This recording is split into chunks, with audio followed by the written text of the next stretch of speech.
Look. This is the education system. This is the result of the education system. You see, every single person here is sitting with a phone. And if I talk to them, they don't answer me.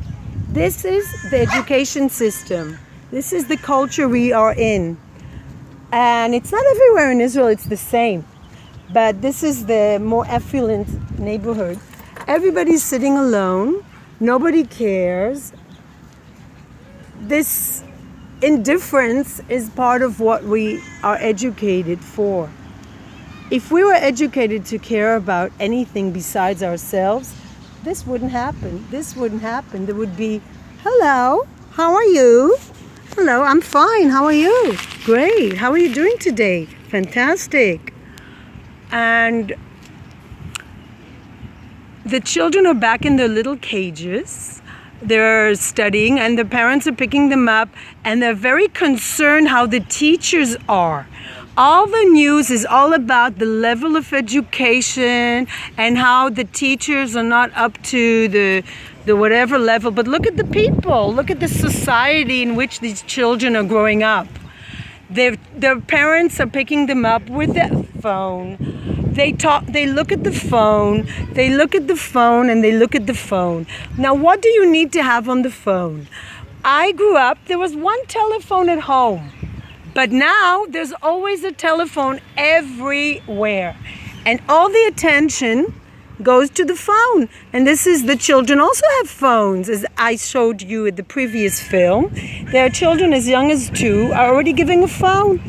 Because it's an easy solution for loneliness, for human emotions. Let's just shut them up with the phone. Let's just put them on social media.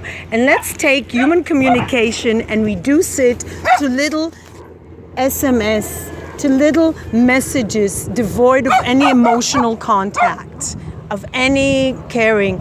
Because nobody really cares on the phone or on the social media. You can just delete the people, you can just add and subtract people, and there is just like every parent there is on the phone.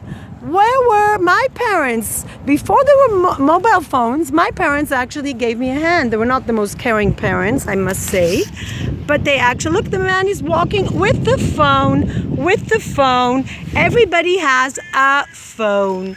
There is not one person sitting and looking at the sky and looking at the trees and looking at the ducks and looking at nature.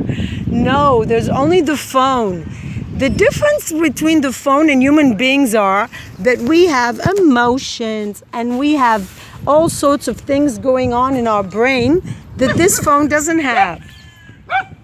So at the moment, what I'm doing is I'm going, but I just want to give you this message and this critique. And then we have dogs to remind us to live now. Now, one day I predict the dogs will also have a phone. But guess what? Dogs don't really need a phone because they communicate with each other and with people. And if we really want to be like dogs and learn from them, we need to learn to put the phones away and be with the dogs and connect to them and learn from them how to connect to others, right? They have a much fuller and richer life, although short, than human beings because their life is spent interacting with real living beings and not with little metal boxes. And when they have children, they actually look at their puppies for however short of a time. And they don't look at a phone, right? Huh, Shosha? And when I want to talk to her, she doesn't look at the phone. Right? She looks at me. Right. So let's not forget why we have dogs, and let's not forget to get rid of those phones. My biggest wish and hope and dream is to live in a country that doesn't have any phones, but then I won't be able to transmit these messages, so I'm contradicting myself. Anyway, peace, light, and love from the phoneless dogs.